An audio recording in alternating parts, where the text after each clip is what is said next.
Welcome back, everyone. This is technically the third bigger print. We're going to have a look at this in a second. Just want to say now there is a time lapse of this one. I did get the time lapse recorded properly. There was a previous thing I printed and I forgot to push record on the time lapse. I thought it was recording, so needless to say, none of that video exists. Oops. Was printing this. I upped the extrusion multiplier a tiny bit and lowered the filament size. I think I'm pretty close now. You can see there's a little bit of, I'm going to call it shmoo again, from the glue stick. And it actually stuck down so good when I lifted it up. It pulled up this painter's tape. So while I'm messing around and testing the different things, the painter's tape works out pretty good. Sorry about that there. Let's see if we can get the mini pod to go like this. So I just designed this right quick in TinkerCad. It's the soft box with a 3mm bottom and 3mm sides, or is that 4? I can't remember. 3mm, I think. And one of the cam type shapes cut through for holes. Something you'll notice, it has two impressively bad sides. And I couldn't really figure out what was making anything that faced this direction bad, and the stuff that faced this direction not too bad. Now, I was fiddling with some of the print settings as it went, and I was upping extrusion multipliers and whatnot. And then I still noticed there's this weird wavy pattern in the one direction. The funny thing is, when this printer started to do the infill was going at about 60 millimeters per second in this funny wavy line in one direction. And I guess the 45-degree bias of that direction created a shake in the printer.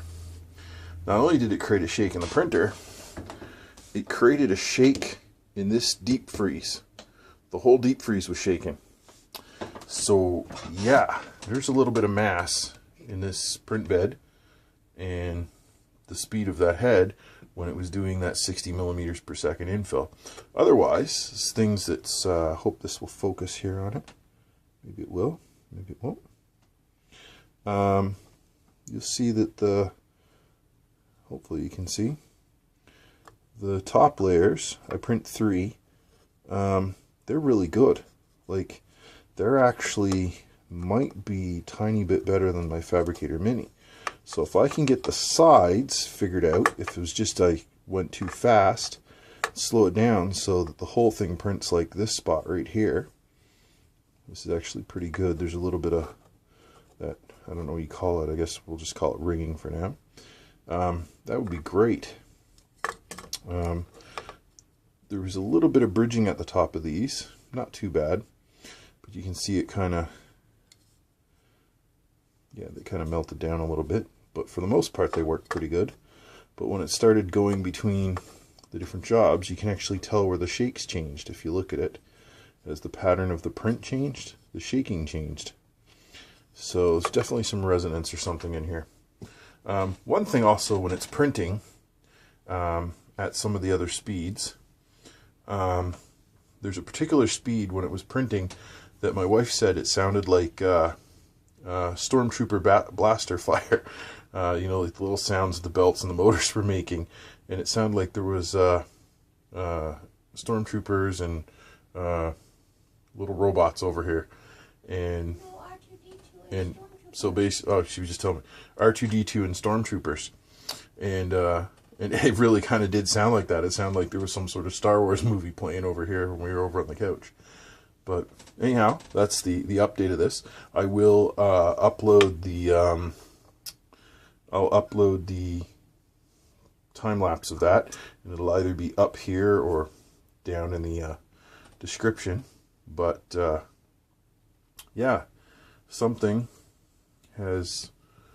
something about this, whether it's the shaking, whatever. Like, I can shake it here, but I thought the shaking was limited to just this, but then I noticed also, I'm just going to move this over by hand, I don't know if we can see this here,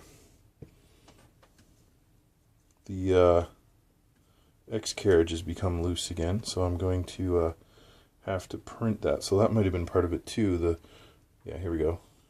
I don't know if you can see that, but I can move it too easily with my finger. So it's not the belt, it's the carriage itself and these bearings. So maybe have a look at a redesign there or reprint.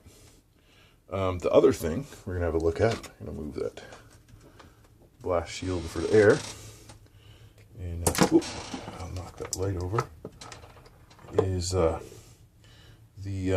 tube that comes off the hot end, or the nylon here, was hitting things here, and early on it was making some weird marks in the print, some of the more solid ones, because it was getting stuck on things. So I'm gonna have to get a much better mount for that. Otherwise, for the most part, pretty good. It's really strong. There's a couple spots with under extrusion, but as it was printing up, I increased the extrusion multiplier, and yeah, it's really quite strong. So I'll print a few more things and get some time lapses of those in the coming days. But if anybody has seen this before, where that strong effect is only on this bias, it was only in that direction, the faces that face the other way, the faces that face this direction, don't have it. Pop that down in the comments and maybe we'll figure it out, because so far a good bunch of you have been really helpful at solving a lot of the other issues. Obviously getting these tightened properly, made the smaller steps this way working. This belt, tension's still pretty good. I actually tried increasing the tension, and that actually didn't seem to be good, so I might have to revisit this. But that wiggle is just too much. I don't know if this is going to show up for you guys there. There's too much wiggle. Too much play has come back in it. So remember, this was too big a part to be printed in one go on the Fabricator Mini, so maybe I'll print a new one with this machine as one single piece, and we'll see if that's better. But anyhow, if you have any comments or questions, as usual, put them down below. I will eventually get to them. If you like, don't forget to like and subscribe if you like this crazy kind of stuff. And thanks for watching, and I'll see you all in the next video.